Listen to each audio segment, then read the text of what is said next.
santos y llamados a ser santos, que eso es lo que la palabra del Señor nos muestra, hermano, con tanta claridad. Y gracias le damos al Señor también por lo que Dios ha permitido ya en este culto. Ya llevamos un momento en que Dios nos permitió comenzar, hemos podido entonar cánticos, hemos podido orar, hemos podido escuchar una, más que hermosa, hermanos, una reflexión bíblica. Hemos escuchado la palabra del Señor hablando no solo a nuestro oído, hermanos, sino a nuestro corazón. Es una realidad que solamente puede ocurrir en aquellos que han sido regenerados, aquellos a quien el Espíritu le ha impartido nueva vida, que en realidad podemos decir, como el salmista dice, que todo lo que respire alabe al Señor. Solamente aquellos que están vivos pueden alabar al Señor. No puede alguien que está muerto espiritualmente alabarlo. Pero sin embargo, hermanos, la palabra del Señor ha sido implantada en nuestro corazón y es por su palabra que Él nos ha dado nueva vida. Él de su voluntad nos hizo nacer por la palabra de verdad. Eso es lo que dice Dios a través del apóstol Santiago.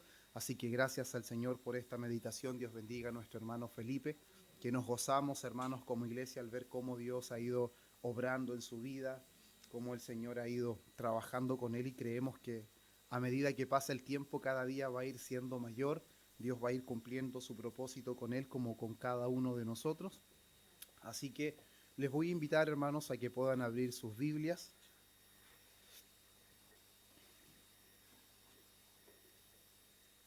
Hoy día vamos a tener un sermón bastante particular, hermanos.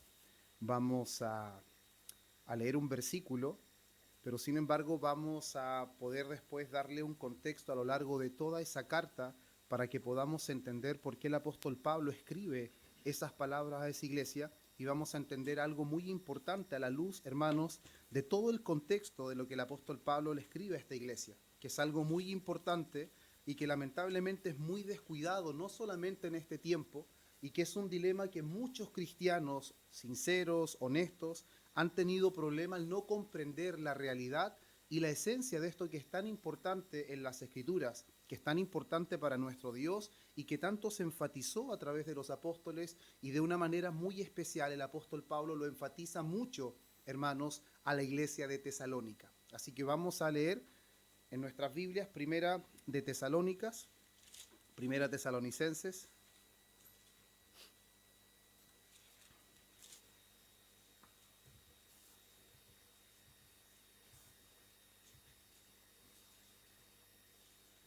capítulo 5,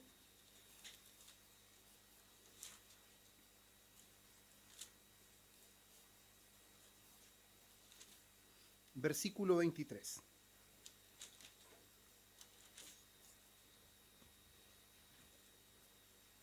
Amén. Nos ponemos en pie, hermanos, para que podamos dar lectura a la palabra del Señor, y una vez la lectura entregada vamos a orar al Señor. Primera de Tesalonicenses, capítulo 5, versículo 23, dice así en el nombre de nuestro Señor: y el mismo Dios de paz os santifique por completo, y todo vuestro ser, espíritu, alma y cuerpo, sea guardado irreprensible para la venida de nuestro Señor Jesucristo. Fiel es el que os llama, el cual también lo hará. Amén. Vamos a orar. Padre eterno, te damos muchas gracias una vez más, Señor.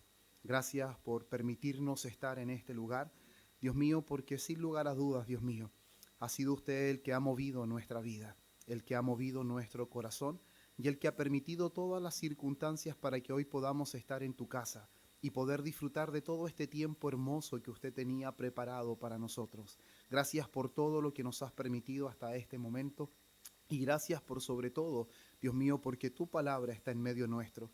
Qué beneficiados somos, Señor, cuando tu palabra está en medio nuestro. Alumbra nuestro corazón, alumbra nuestro entendimiento, para que podamos renovarnos, Señor, en el espíritu de nuestra mente y no nos conformemos al deseo de este mundo. Apártanos, Señor, porque Dios mío, somos tuyos. Somos, Señor, ovejas de tu prado. Somos tu pueblo, Señor, escogido por gracia. Señor, obra cada día tu palabra en nuestra vida y que podamos encontrar en ella, Señor, las maravillas que siempre tú has demostrado, Señor, a través de ellas. Señor, pedimos tu asistencia en el nombre de Jesús. Amén y amén. Pueden tomar su asiento, hermanos.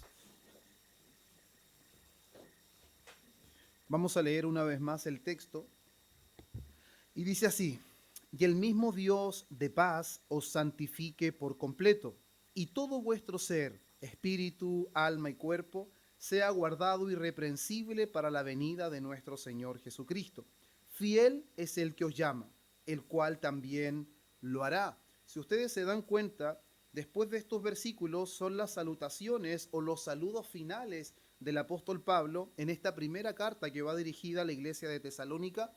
Versículo 25 dice: hermanos, orad por nosotros. Si ustedes se dan cuenta, ya son las palabras finales del apóstol Pablo pidiendo a la iglesia que oren por ellos. Eso es un paréntesis. Está el apóstol Pablo dando a entender de que las oraciones, hermanos, no son inútiles, que las oraciones son necesarias.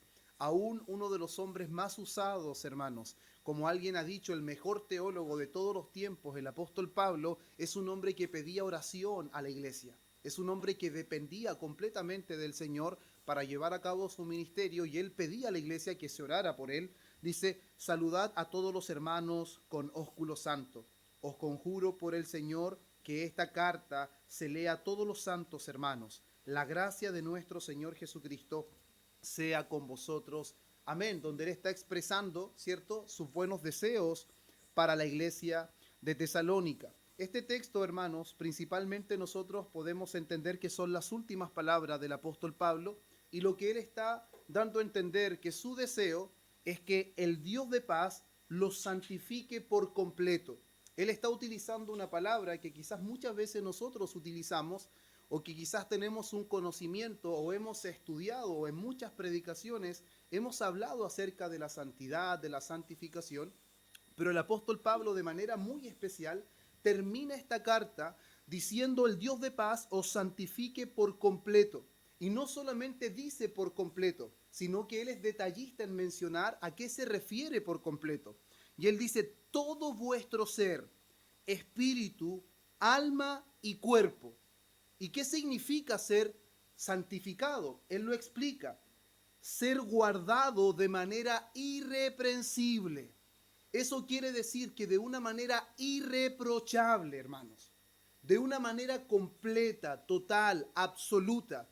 Eso incluye que no hay descuido, que en realidad hay una preocupación por lo que está diciendo el apóstol Pablo. Y es importante, hermanos, poder destacar que muchas veces nosotros de repente entramos en algún tipo de confusión cuando escuchamos la palabra santidad o cuando escuchamos la palabra santificación.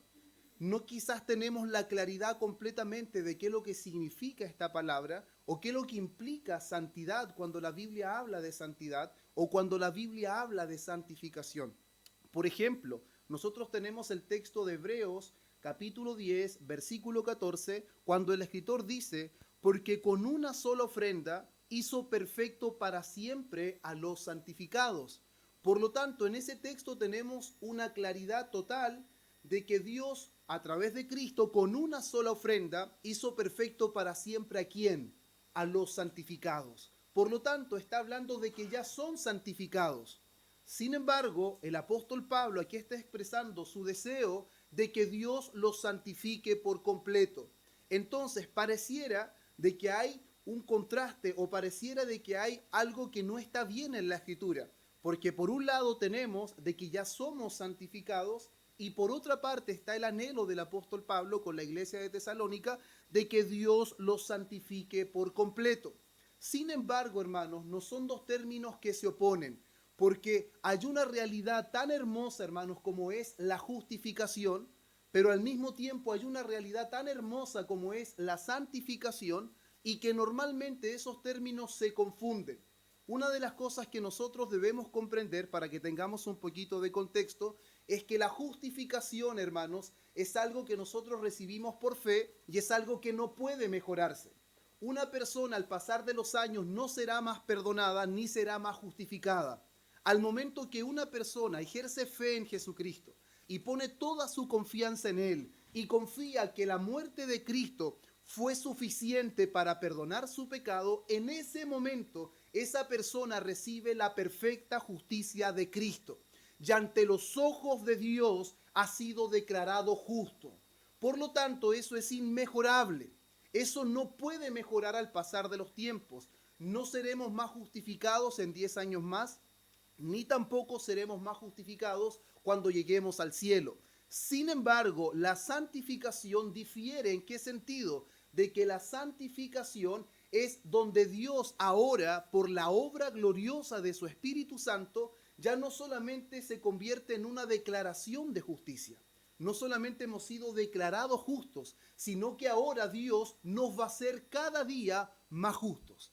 Porque así como Él es justo, nosotros debemos ser justos. Así como Él es santo, nosotros debemos ser santos en toda nuestra manera de vivir. Cuando el apóstol agrega en toda vuestra manera de vivir, eso da a entender que ya no está hablando de algo abstracto, no está hablando de una declaración, sino que está hablando de obras, está hablando de algo visible.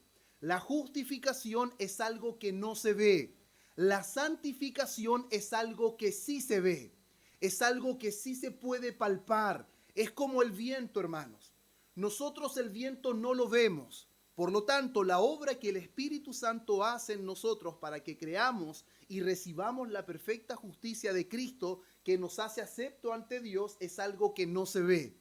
Yo no puedo ver cómo alguien es justificado, pero sin embargo, la evidencia de que el viento pasó es porque el viento deja resultados, el viento deja evidencia. Usted sabe que el viento pasa porque los árboles se mueven. Usted sabe que hubo harto viento hace unos días atrás porque los techos se volaron, ¿o no es así? Nosotros sabemos que hay viento porque las olas del mar empiezan a crecer, porque vemos movimiento en el mar. Por lo tanto, sabemos muy bien cuando hay viento y cuando no hay viento.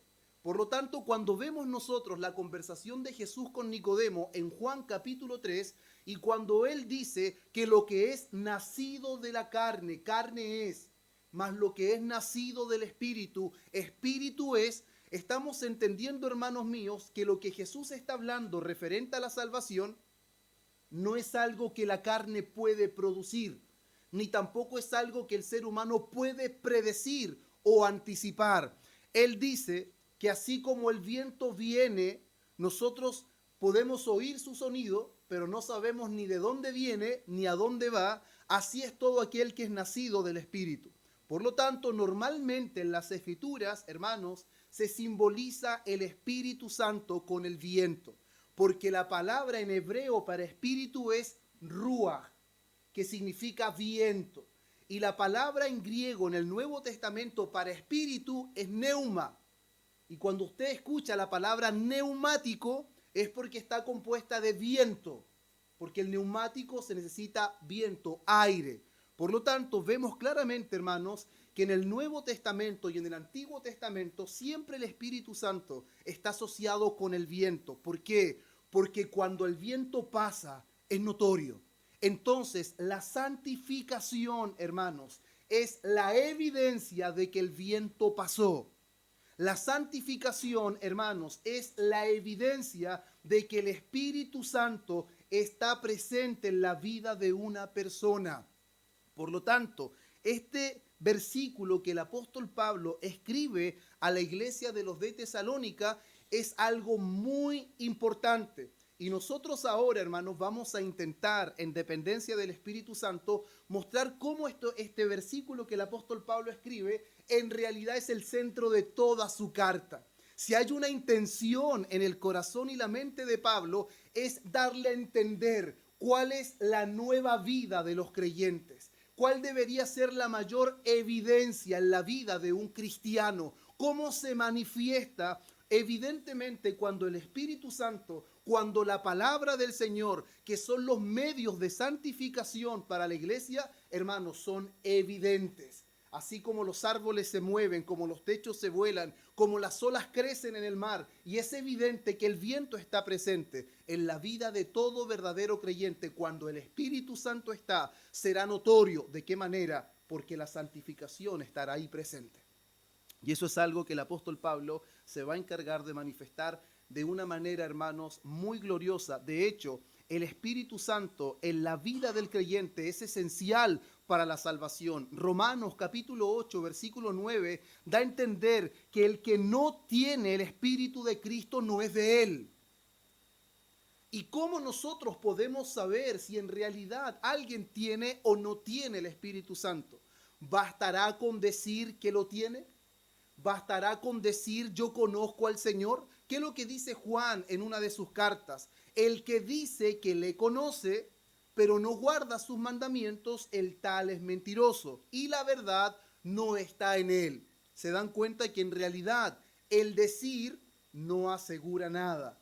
El decir yo soy salvo, yo soy cristiano, no asegura nada. Lo que asegura salvación es la obra del Espíritu Santo. Lo que asegura salvación es la obra continua del Espíritu Santo. ¿Saben por qué? Porque el Espíritu Santo, hermanos, nunca está dormido ni activo en el alma del creyente, jamás. Eso no existe. No existe un Espíritu Santo que esté dormido o que esté inactivo. Él siempre da a conocer su presencia, hermanos. De hecho, lo vemos claramente cuando el apóstol Pablo le escribe a la iglesia de Galacia en el capítulo 5, versículo 22 y 23, cuando dice, mas el fruto del Espíritu es amor, gozo, paz, paciencia, benignidad, bondad, fe, mansedumbre, templanza. ¿Se dan cuenta cómo el apóstol Pablo está dejando en evidencia que cuando el Espíritu Santo está, será notorio? El fruto solo es posible cuando el Espíritu Santo es realidad en la vida de una persona.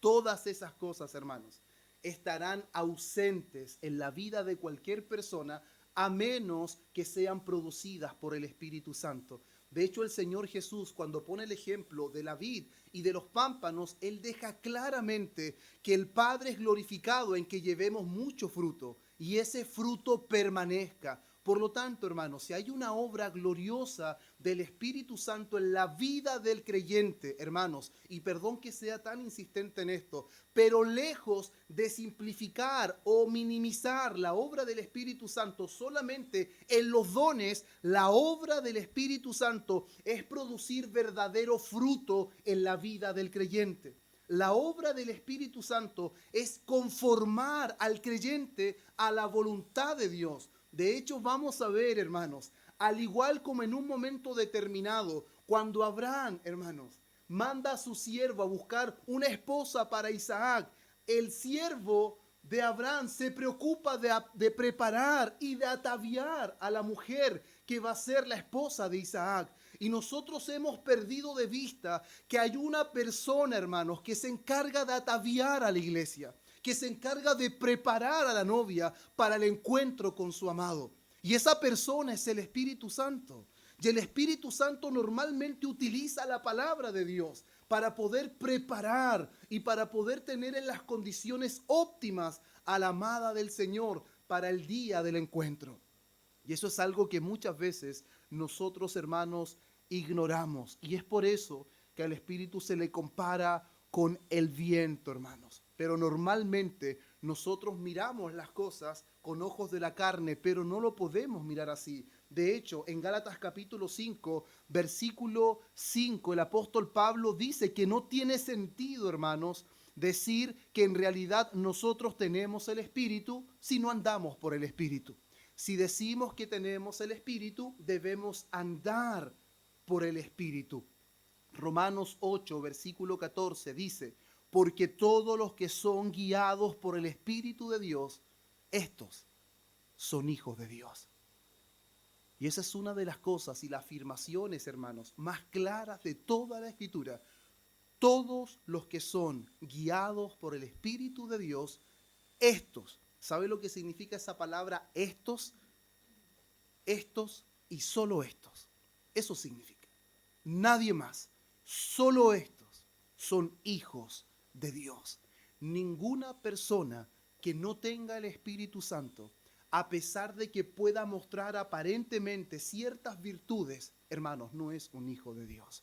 Solamente el Espíritu Santo crea y forma hijos de Dios. Solamente Él tiene la capacidad de hacer esto. Y cuando nosotros, hermanos, nos vamos al primer capítulo de la carta, capítulo 1, versículos 2 al 4. Mire lo que dice el apóstol, cómo comienza, hermanos. Damos siempre gracias a Dios por todos vosotros, haciendo memoria de vosotros en nuestras oraciones. Y mire lo que va a decir aquí, hermanos, acordándonos sin cesar delante del Dios y Padre nuestro, de la obra de vuestra fe, del trabajo de vuestro amor y de vuestra constancia en esperanza en nuestro Señor Jesucristo. Porque conocemos, hermanos amados, de Dios vuestra elección, hermanos. Entonces nosotros claramente podemos ver en este versículo cómo el apóstol Pablo, desde las primeras líneas, él quiere dejar en evidencia algo, hermanos. De hecho, él más adelante va a expresar el gozo y la esperanza y la alegría y la gloria que siente por causa de los de Tesalónica. Una pregunta, ¿alguien sentiría gozo? ¿Alguien estaría esperanzado? ¿Alguien se gloriaría de una persona que no está viviendo de una manera buena? Nadie sentiría todas esas cosas. Pero el apóstol Pablo va a manifestar más adelante un gozo indescriptible por causa de la conducta, por causa de la vida de los de Tesalónica. Entonces, hermanos míos, nosotros podemos ver aquí, normalmente nosotros somos una iglesia, hermanos, y esta es una doctrina que me encanta, de hecho lo estamos estudiando en el taller de las doctrinas de la gracia, hablamos acerca de la elección. Sin embargo, hermanos, a ninguno de nosotros se nos ha dado la sabiduría tal de saber quiénes son los elegidos. No conocemos el libro para saber cuáles son los nombres que están ahí escritos. Pero sin embargo hay una cosa que está muy clara, hermanos, en cuanto a la elección, que los elegidos se conocen y se distinguen por sus vidas santas. Ese es el principal objetivo de la carta del apóstol Pablo a la iglesia de Tesalónica. Por eso es que él está diciendo de que ellos conocen de Dios vuestra elección. ¿Qué es lo que dice? Acordándonos sin cesar delante de Dios y Padre nuestro de la obra de vuestra fe, del trabajo de vuestro amor y de vuestra constancia en la esperanza de nuestro Señor Jesucristo, porque conocemos, hermanos amados, de Dios vuestra elección. ¿Se dan cuenta cómo la elección está conectada con la santificación, hermanos? Todos los elegidos son santos y todos los santos evidencian que son elegidos. Y si nosotros nos vamos a ver cómo está tan claro y marcado en todas las escrituras, hermanos, el término elegidos con santificado, podemos ver, por ejemplo, cómo en Primera de Pedro, capítulo 1, versículo 2, dice, elegidos en santificación del Espíritu. Tesalonicenses, segunda carta, capítulo 2, versículo 13, escogidos para salvación mediante la santificación por el Espíritu.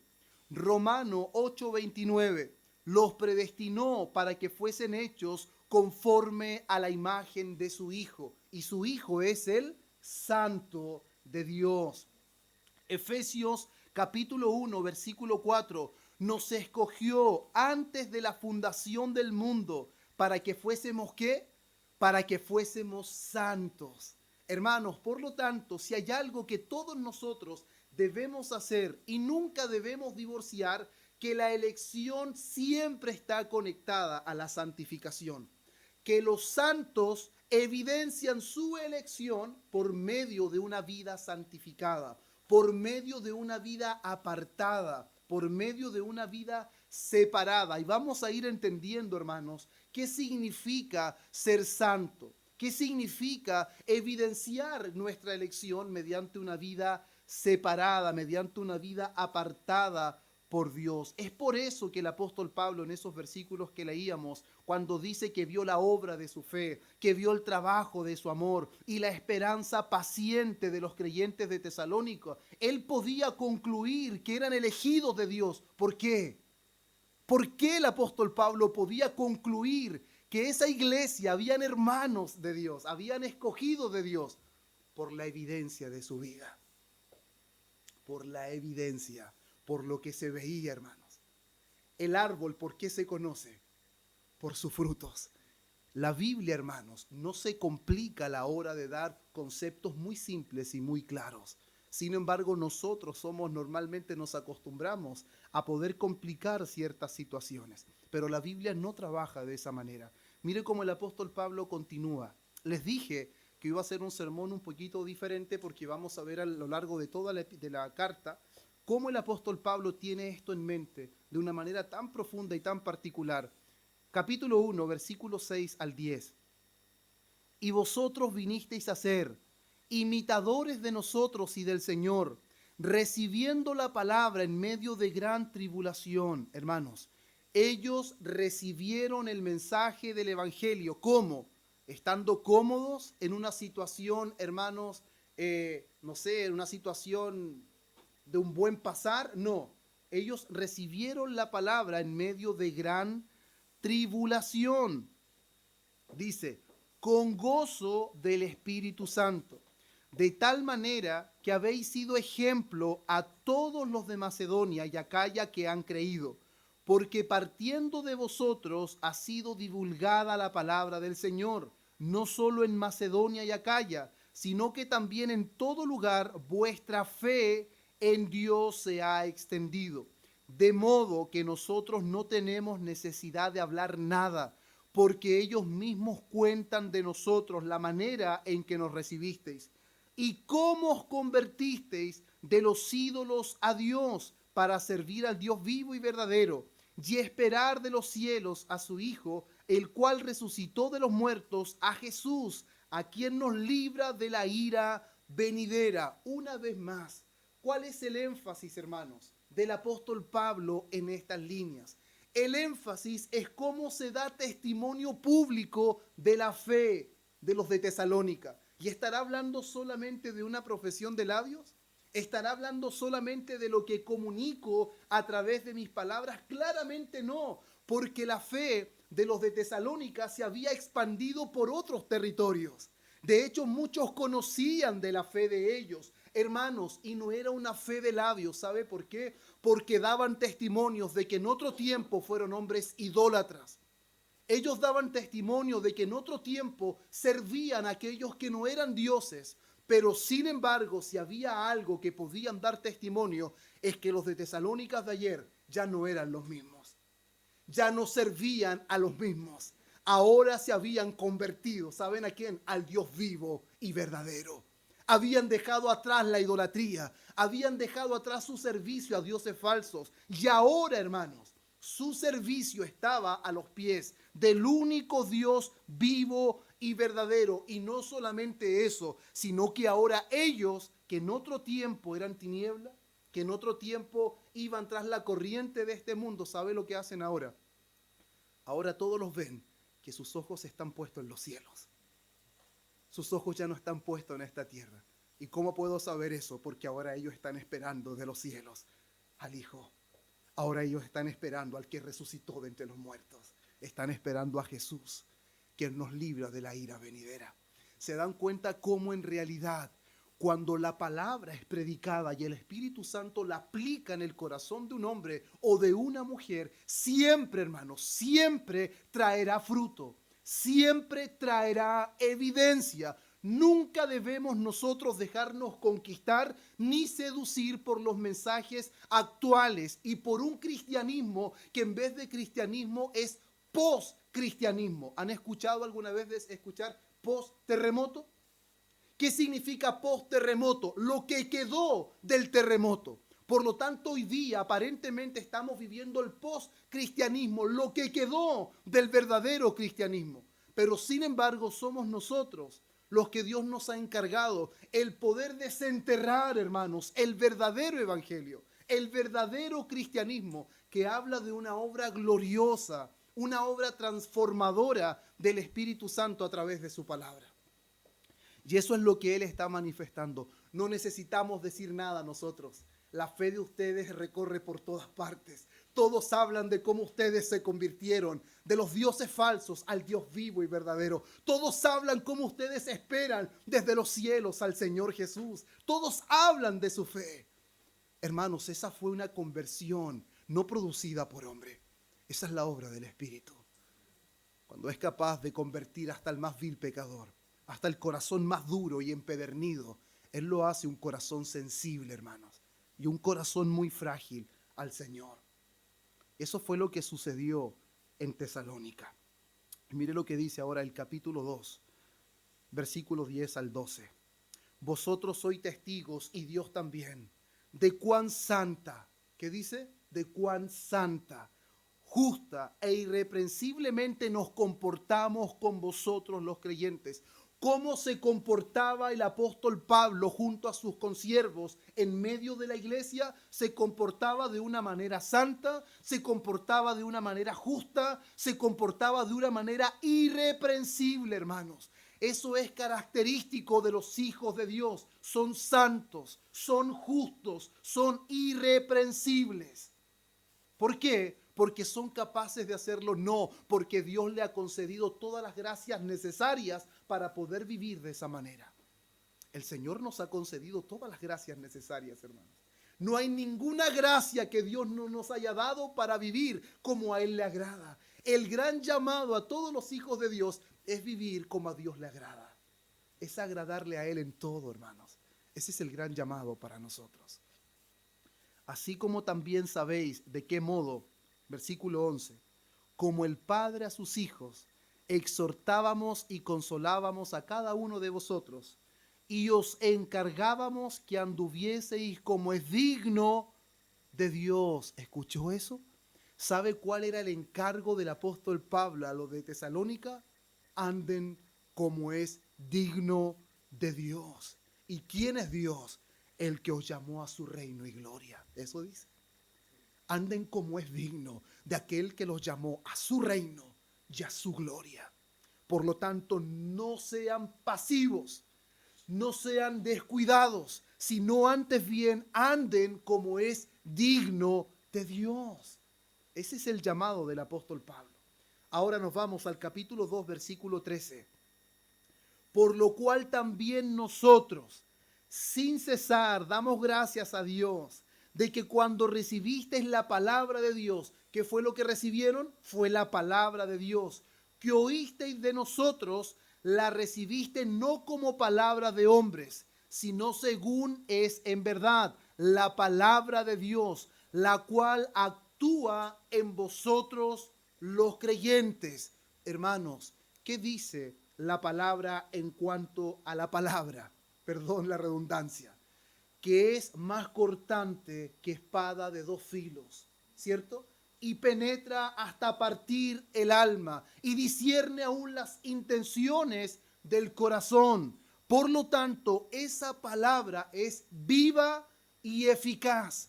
No es una palabra que solamente interactúa con nuestro intelecto. Él dice, esa palabra actúa en vosotros. ¿Quién? Los creyentes.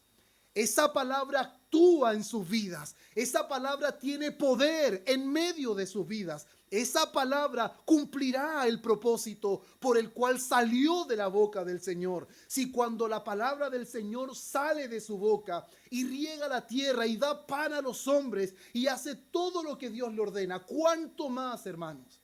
Esa palabra actuará en cada creyente. La palabra de Dios es poder, hermanos. De hecho, una de las cosas que he comentado con algunos, cuando converso con algunas personas y le digo, ¿cómo está? Bien, gracias al Señor. ¿Y la fe cómo está? Más o menos. Entonces vamos a empezar al revés la pregunta. ¿Cómo está la fe? Más o menos. Entonces ya sé que está más o menos igual. No podemos estar con la fe mal y estar bien. Eso es inconsecuente. ¿Por qué las personas dicen que están bien? Porque tienen salud, porque tienen vida, porque tienen un techo y tienen alimento y en parte está bien. Pero sin embargo, ¿por qué la fe está mal? ¿Qué dice la Escritura? ¿Por qué, hermanos, viene la fe? La fe es por el oír y el oír es por la palabra de Dios. La pregunta es, ¿cuánta interacción hay con esa palabra que no es de hombre?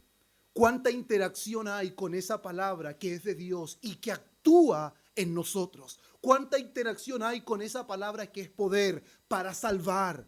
¿Cuánta interacción hay con esa palabra que es la única que puede producir fe y arrepentimiento en el corazón de los incrédulos? ¿Cuánta interacción hay, hermanos, con la única palabra que puede levantar a los muertos y darles vida? ¿Cuánta interacción? El apóstol Pablo les está dando a entender que esa es la palabra que puede limpiar su camino, que puede avivar sus corazones. Esa es la palabra con la que ellos podrán contar con el poder para vivir una vida que agrada a Dios. Y el salmista lo sabía muy bien. ¿Con qué limpiará el joven su camino? Y él responde, con guardar su palabra. Eso es lo que dice en el Salmo 119:9. Por eso es que él llega a decir, cuánto amo yo tu ley. Porque él sabe que la ley del Señor es lo que lo capacita para vivir de una manera que a Dios le agrade, hermanos. Una de las cosas que más se ha perdido en este tiempo, que no hemos convertido en cristianos pasivos, que no anhelan en ser cada día más santos, que no anhelan vivir para la gloria del Señor, que no anhelan hacer todo lo que a Dios le agrade, hermanos. Nosotros deberíamos ser personas que llegamos a soñar en cómo podemos agradarle a Él, en cómo podemos vivir para la gloria de su nombre, en cómo podemos propagar el evangelio, en cómo podemos llegar a los perdidos para que conozcan a Cristo. Una cosa es saber que la única esperanza para el pecador es Cristo y otra cosa es vivir esa esperanza en nuestra vida, hermanos, que es muy diferente. Juan 17:17, santifícalos en tu verdad. ¿Sabe quién dijo eso? Jesús. Tu palabra es verdad. Ay, hermanos, cuánta gente una vez me dijo, tu pura palabra, ¿y qué más quiere que le hable? Tu pura Biblia, santifícalos en tu verdad. Tu palabra es verdad, hermanos. Él nos escogió para ser santos. Y la oración sacerdotal de Cristo es santifícalos en tu verdad. Y tu palabra es verdad. Efesios 5, 25 y 26. Maridos, amad a vuestras mujeres, así como Cristo amó a la iglesia y se entregó a sí mismo por ella. ¿Para qué? Para santificarla, hermanos. De repente perdemos de vista, nos volvemos quizás un poco sentimentales. Cristo se entregó, derramó su sangre, entregó su vida, y eso es verdad, pero nos olvidamos cuál fue el propósito de entregar su vida, y el propósito fue santificar a su iglesia, habiéndola purificado. ¿Sabe con qué? Con el lavamiento del agua por la palabra. ¿Será que la palabra es simplemente letra, hermanos? ¿Será que la palabra del Señor es simplemente un libro que ha perdido importancia y que ha perdido poder? No, hermanos. Esa no es la realidad que nosotros vemos en las Escrituras. El apóstol Pablo, hermanos míos, se goza por la iglesia de Tesalónica, por lo que está viendo. Él puede decirle, hemos visto, hermanos de Dios, vuestra elección, porque estamos viendo el fruto de la fe, el fruto del amor, su perseverancia, hermanos. La fe de ellos se está expandiendo. Han visto que su conversión es real, porque han dado media vuelta en su camino. Antes iban en pos de los dioses falsos, ahora van en pos del Dios vivo y verdadero. Primera de Tesalonicenses, ahora el capítulo 2, versículo 19 y 20. Porque ¿cuál es nuestra esperanza, o gozo, o corona de que me gloríe? ¿No lo sois vosotros? Delante de nuestro Señor Jesucristo en su venida, vosotros, le dice, sois nuestra gloria y gozo. Hermanos, ¿sabe que esas palabras están expresando que el apóstol Pablo está muy contento por cómo está viendo a la iglesia de Tesalónica? Está contento al ver cómo la palabra que ha sido predicada y cómo la obra del Espíritu Santo está manifestándose en sus vidas, que están siendo evidentes. Capítulo 3, versículo 11 al 13. Mas el mismo Dios y Padre nuestro y nuestro Señor Jesucristo dirija nuestro camino a vosotros. Y escucha el versículo 12. Y el Señor os haga crecer y abundar en amor, hermanos. Parece algo inconsistente. Qué disconformista el apóstol Pablo. Los está elogiando por su fe, por su amor, por su perseverancia, por la conversión, hermanos, que ellos han tenido, pero sin embargo ahora Él quiere que el Señor los haga crecer y abundar en amor. ¿Sabe por qué? Porque no existe en el vocabulario de Pablo una palabra que se llama conformismo. No existe una palabra que se llama pasivismo. No existe lo que es pasivo en la mente del apóstol Pablo. Yo ya he alcanzado un buen nivel como cristiano, ya no practico ciertos malos hábitos, de cierta manera estoy bien, estoy tranquilo, ya no hago las mismas cosas de antes. Hermanos, les aseguro que muchas personas piensan así. Muchas personas piensan que ya alcanzaron un estatus de cristiano y que ya no es necesario crecer en amor, no es necesario, hermanos, crecer y abundar en buenas obras. Por lo tanto, no existe esa realidad en la vida espiritual. Y después dice, unos para con otros y para con todos, como también lo hacemos nosotros para con vosotros, para que sean afirmados vuestros corazones, irreprensibles ¿en qué? En santidad. Una vez más, el apóstol Pablo dice irreprensibles en santidad delante de Dios nuestro Padre en la venida de nuestro Señor Jesucristo con todos sus santos. Hermanos, lo que es la santidad es algo que la palabra enfatiza, hermanos, con mucha urgencia. De hecho, el escritor de Hebreos en el capítulo 12, versículo 14, bajo inspiración divina llega a decir, seguid la paz con todos y la santidad, sin la cual nadie verá al Señor.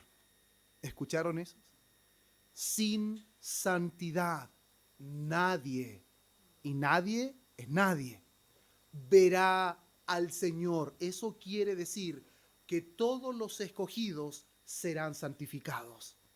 Nadie llegará al cielo, hermanos míos, sin santificación. Nadie llegará al cielo sin experimentar verdadera santidad en su vida. Sin santidad nadie verá al Señor. Eso es algo muy claro en las Escrituras. De hecho, el apóstol Pablo en la segunda carta a los Corintios, capítulo 7, versículo 1, después de venir hablando referente a la promesa del Señor, que Él habitaría ahora en el corazón de los hombres, Él dice, así que amados, puesto que tenemos tales promesas, limpiémonos de toda contaminación de carne y de espíritu, perfeccionando la santidad en el temor de Dios. Este versículo, hermanos, este versículo deberíamos clavarlo en nuestro corazón. ¿Sabe por qué? Porque el apóstol Pablo usa todas las promesas de Dios. El apóstol Pablo está diciendo, hermanos amados, puesto que tenemos tales promesas, ¿saben qué debería resultar el conocimiento de las promesas del Señor? En nuestra santificación. En eso debería resultar. No solamente en ser personas más entendidas, no solamente en ser personas más elocuentes. ¿Sabe lo que debería resultar? Es que estemos cada día más dispuestos a apartarnos y a separarnos de este mundo y a estar dispuestos a vivir cada día más para la gloria del Señor. En eso debería resultar cuando las promesas del Señor son expuestas con claridad, cuando vemos que fue la gracia que nos alcanzó, que de pura misericordia Él nos permite acceso hacia el trono de su gracia. Cuando entendemos esas cosas deberían ser el motor en nuestra santidad. Deberían ser las cosas que nos mueven a preocuparnos en cómo vivir cada día más para la gloria del Señor. Mire, no dice que el Señor lo va a limpiar, dice limpiémonos. Limpiémonos de toda contaminación. ¿Sabe por qué? Porque todo aquel que tiene el Espíritu Santo ahora está capacitado. Nosotros hemos estudiado que el hombre en su estado natural está inhabilitado para poder hacer cualquier bien espiritual que acompañe la salvación.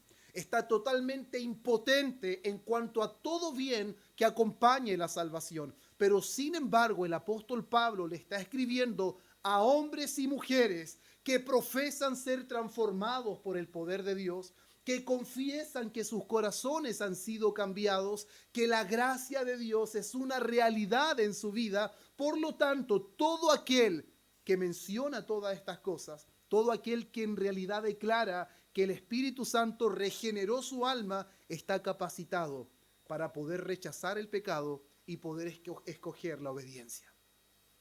Hermanos, hoy día nosotros no tenemos excusa para decir que pecamos porque no podíamos o no teníamos la capacidad de no pecar. Hoy día todo creyente tiene la capacidad de no pecar.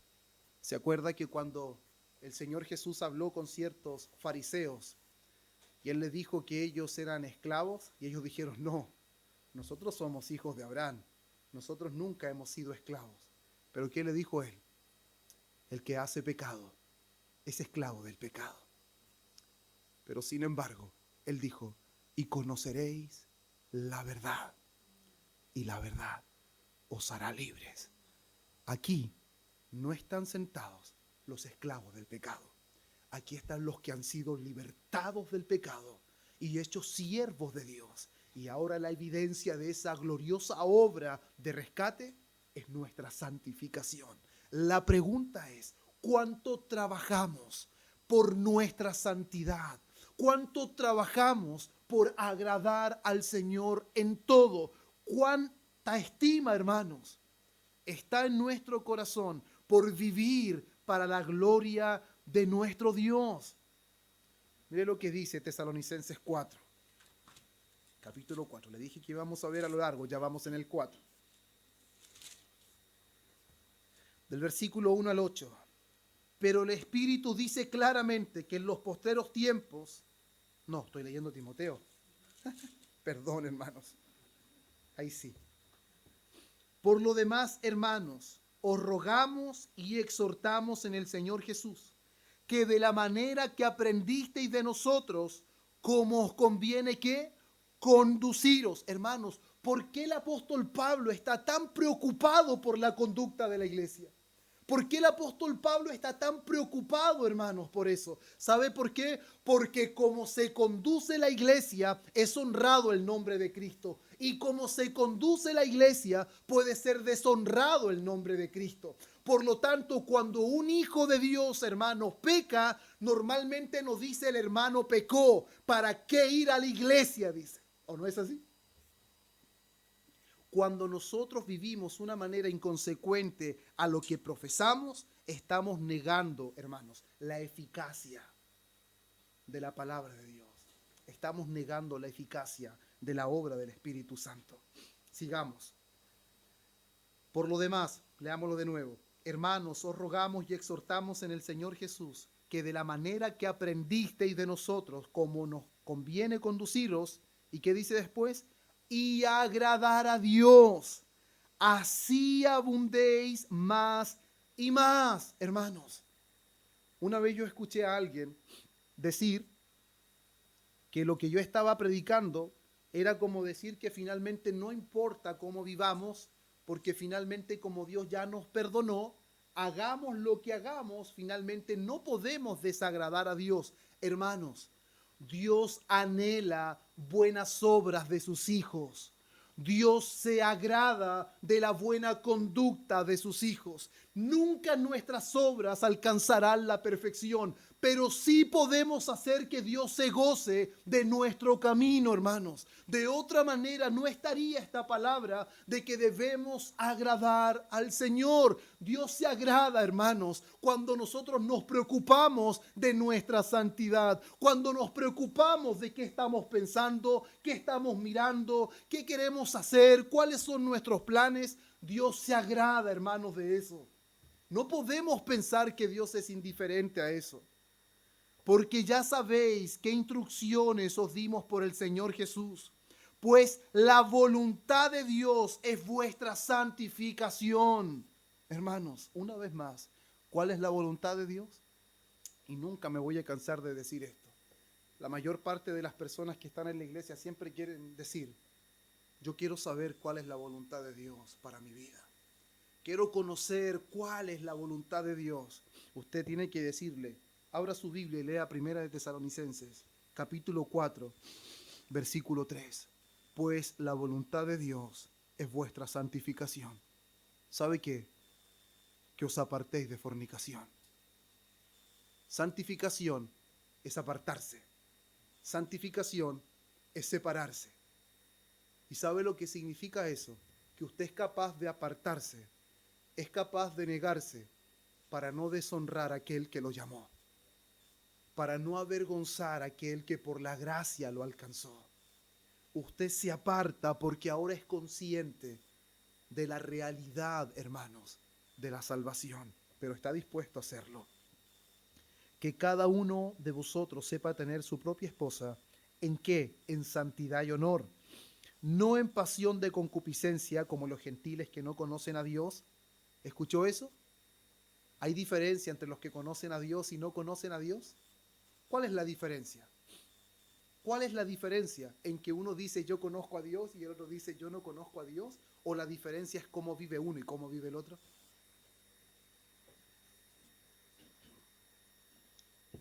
La gran diferencia, hermanos, entre un creyente y un inconverso es que el creyente ha visto la bondad de Dios.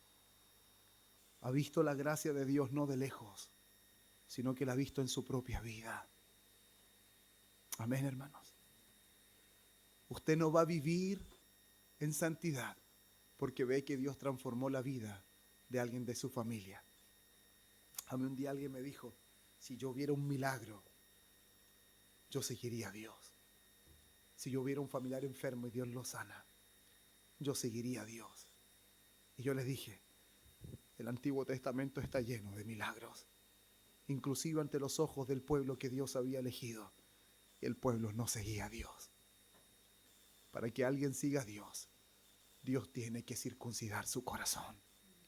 Para que alguien siga a Dios, Dios tiene que moverlo a que lo busque. Él nos llama a que lo busquemos, pero Él nos mueve a buscarlo. Él nos llama al arrepentimiento, pero Él nos da el arrepentimiento. Él nos llama a creer, pero Él nos da la fe como un don. Él nos dice, tienes que venir, pero Él produce en nosotros tanto el querer como el hacer, por su buena voluntad. Por lo tanto, hermanos, hay una gran diferencia entre el impío y entre el creyente. ¿Y cómo se evidenciará? No en lo que dice, sino en cómo vive, en lo que busca, en lo que anhela, en lo que invierte. En eso se notará, hermanos. Y Dios se agrada, hermanos. De repente pensamos que Dios es como un Dios tirano, que en realidad Él no se agrada si nuestras obras no son perfectas. Hermanos, nunca serán perfectas. Y me encanta ese ejemplo de cuando el niño anda en bicicleta. Yo le enseñé a andar en bicicleta a mis 3 hijos. Dios me permitió enseñarles a andar en bicicleta. ¿Y sabe qué? Aunque pedaleara un poquitito, yo me alegraba. Y uno le decía, ¿cómo no aprendes a andar al tiro en bicicleta si es tan fácil? Uno no podría decir eso. ¿Se imagina usted diciéndole, cómo no puedes hacer eso si es tan simple? Dios no es así, hermanos. Pero cuando Dios en realidad ve esa obra de su Espíritu en nosotros y ve que nuestro anhelo real es de caminar en obediencia, cuando nos esforzamos en su gracia por agradarlo, cuando retenemos nuestros labios de decir lo que no debemos decir, cuando nuestra mente se aventura a pensar lo que no debe pensar, cuando nuestro corazón se aventura a sentir lo que no debe sentir, y estamos dispuestos a negarnos y guardar silencio y arrodillarnos y pedir a Dios perdón, porque no queremos pensar de esa manera, porque no queremos vivir de esa forma, hermanos, le aseguro que Dios se agrada de eso. Le aseguro que Dios es honrado por todo aquel que quiere vivir para su gloria. Le aseguro que las palabras de Pablo se quedan en nada en comparación al gozo que Dios experimenta cuando su pueblo vive para su gloria, cuando su pueblo trabaja en su santidad. El gozo de Pablo y la esperanza y la gloria de Pablo no es nada. Hermano, si en los cielos hay gozo cuando un pecador se arrepiente, ¿cuánto más gozo hay cuando ese pecador ahora anda en santidad, hermanos? Cuando ese pecador ahora vive para la gloria de Dios, hay más gozo en los cielos, hermanos. Porque no solamente se ve la obra de rescate, sino que ahora se ve la obra transformadora del Espíritu Santo en la vida de aquel que profesa que Dios lo sacó de las tinieblas a la luz. Tinieblas, pecado, luz, santidad. Fuimos sacados del pecado a vivir en santidad.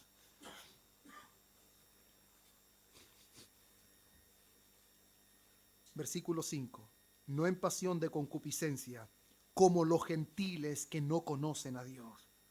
Que ninguno agravie ni engañe en nada a su hermano, porque el Señor es vengador de todo esto, como ya os hemos dicho y testificado, pues no nos ha llamado Dios ¿a qué?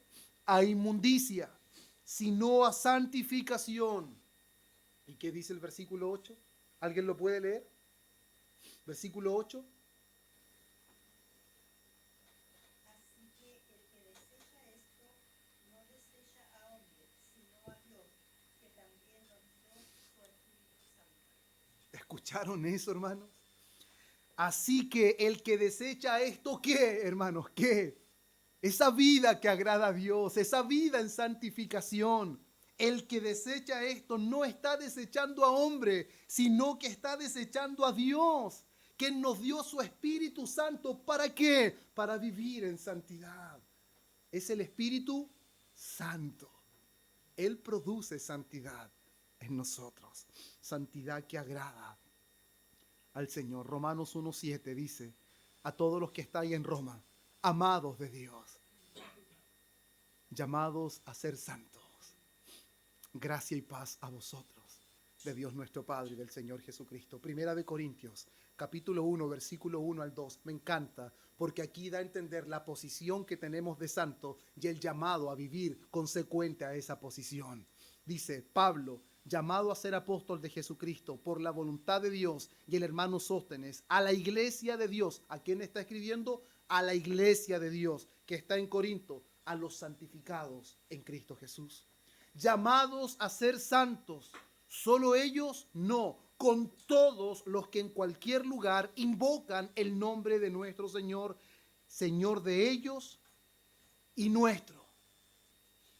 Y repito, Efesios 1:4, según nos escogió en él antes de la fundación del mundo, ¿para qué? Para que fuésemos santos y sin mancha delante de él. Primera de Pedro, capítulo 1, versículo 15 y 16, sino que como aquel que os llamó es santo, sed también vosotros santos en toda vuestra manera de vivir, porque escrito está, sed santos porque yo soy santos. Efesios 5:3, pero fornicación y toda inmundicia o avaricia, ni aun se nombre entre vosotros, y esta palabra me encanta, como conviene a santos. ¿Escucharon, hermanos? Porque ese tipo de cosas no debería ser parte de nuestra vida, porque no es lo que le conviene a los santos.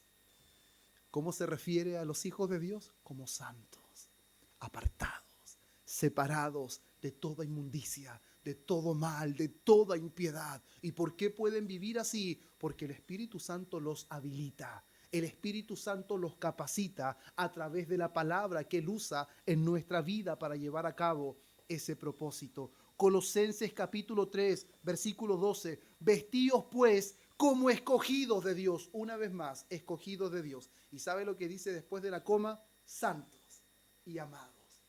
Ese escogido, veremos santidad. Santidad es un escogido. No sabemos si es escogido hasta que no vemos una vida consagrada, una vida santa.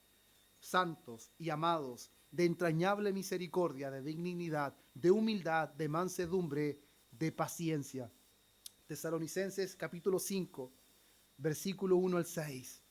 Pero acerca de los tiempos y de las ocasiones, no tenéis necesidad, hermanos, de que yo os escriba, porque vosotros sabéis perfectamente que el día del Señor vendrá así como ladrón en la noche, que cuando digan paz y seguridad, entonces vendrá sobre ellos destrucción repentina, como los dolores a la mujer encinta, y no escaparán. La mayoría de las personas piensan que el Señor vendrá como ladrón en la noche, es que vendrá en cualquier momento y que nos va a sorprender. No tiene relación directa con eso. Lo que está diciendo es que cuando el ladrón viene, no avisa que va a venir. No sabemos que el ladrón va a venir, pero sin embargo, lo que va a decir el apóstol Pablo después de esto nos deja claro, hermanos, cómo una vez más, de principio a fin de la carta, él quiere dejar en evidencia cómo es en realidad la vida de aquellos que han sido transformados por el poder de Dios. Ese evangelio, ¿sabe por qué el apóstol Pablo no se avergüenza del evangelio? Porque es poder, hermanos, y es poder para transformar. ¿Sabe qué? A él lo transformó primero. Y luego él vio cómo transformaba a otras personas. Hermanos, ¿acaso no hemos visto ese poder transformador en nosotros? ¿Y no anhelamos ver ese poder transformador en otras personas? Versículo 4. Mas vosotros, hermanos, ¿qué dice? No estáis en tinieblas, para que aquel día os sorprenda como ladrón, porque todos vosotros sois hijos de luz e hijos del día. No somos de la noche ni de las tinieblas. Por lo tanto, no durmamos como los demás, sino velemos y seamos sobrios, hermanos. ¿Por qué habla eso? Porque la evidencia de la iglesia de Cristo es que la iglesia de Cristo es una iglesia activa, es una iglesia celosa de buenas obras. Versículos 12 al 16 del mismo capítulo 5. Os rogamos, hermanos, que reconozcáis a los que trabajan entre vosotros y os presiden en el Señor y os amonestan, y los tengáis en mucha estima y amor por causa de su obra. Tened paz entre vosotros. También os rogamos, hermanos, que amonestéis a los ociosos. ¿Se dan cuenta cómo la iglesia está tan preocupada por una vida que agrade al Señor, que no solamente se preocupa de su propia vida, sino que también amonesta a los ociosos, alienta a los de poco ánimo y al mismo tiempo sostiene a los débiles y es paciente para con todos? Mirad que ninguno pague a otro mal por mal. Antes seguid siempre lo bueno uno para con otros y para con todos. Estad siempre gozosos, orad sin cesar, dad gracias en todo, porque esta es la voluntad de Dios para con vosotros en Cristo Jesús. Tito 2:14 dice, quien se dio a sí mismo por nosotros, para redimirnos ¿de qué? De toda iniquidad, y purificar para sí un pueblo propio, celoso de buenas obras. Primera de Pedro 2:9 dice, mas vosotros sois linaje escogido, real sacerdocio. ¿Qué dice después? Nación santa, pueblo adquirido por Dios. ¿Para qué? Para que anunciéis las virtudes de aquel que os llamó de las tinieblas a su luz admirable. Por lo tanto, hermanos míos, la justificación es algo inmejorable. Es esa declaración de justicia que Dios ha hecho por medio de la fe en Jesucristo. Pero nuestra santificación dará evidencia de la realidad de nuestra justificación. Yo no puedo saber quién ha sido justificado, no puedo saber quién ha sido salvo, a menos que sus obras evidencien esa vida transformada, a menos que su corazón y todo lo que pasa por su mente quede en evidencia en la manera en la que vive, en las cosas en las que anhela, en dónde van sus ojos. Es como dice una vez más la Escritura, donde esté tu tesoro, allí estará tu corazón. Esa es la realidad, hermano. Y el apóstol Pablo tenía esta gran verdad en mente. Y si ustedes se dan cuenta, pasa a lo largo de toda la carta, de principio a fin, manifestando la importancia, hermanos, y la realidad que lamentablemente ha sido descuidada por muchos en este tiempo, de que la verdadera vida de un cristiano es una vida en santidad. Para eso fue escogido, para eso fue llamado, para eso fue predestinado, para poder manifestar las virtudes de aquel que nos llamó de las tinieblas a su luz admirable. Y terminamos leyendo el texto. Y el mismo Dios de paz os santifique por completo. Finalmente Dios cumplirá ese propósito. Dios cumplirá esa obra de santificación. Todo vuestro ser, espíritu, alma y cuerpo, sea guardado irreprensible para la venida de nuestro Señor Jesucristo. Fiel es Dios, el cual también lo hará. Finalmente, hermanos, Dios terminará ese proceso de santificación cuando seremos libertados completamente del pecado y estemos en la eternidad con Él. Hermanos, casi ninguno quiere morir en esta vida, ¿o no es así? Nadie quiere morir. Si Dios viniera a decir, hoy vengo por ti, le pediríamos un par de añitos más para que nos deje un tiempito más. Pero sin embargo, al mismo tiempo, todos quisiéramos no pecar. ¿O no es así? Les digo que eso es lo más inconsecuente que hay. ¿Sabe por qué? Porque el pasadizo a la santidad perfecta es la muerte. Es la muerte. El día que partamos de esta vida, sabremos lo que es que el pecado ya no esté presente. Ya sabremos lo que es que no tengamos que lidiar con nuestro más férreo enemigo, el pecado. Miserable de mí. Lo que quiero hacer no hago, y lo que no quiero hacer eso hago. ¿O no es esa la realidad que experimentamos? Pero fiel es Dios, el que también lo hará. Él perfeccionará nuestras vidas. Amén, hermanos. Que Dios de paz nos bendiga.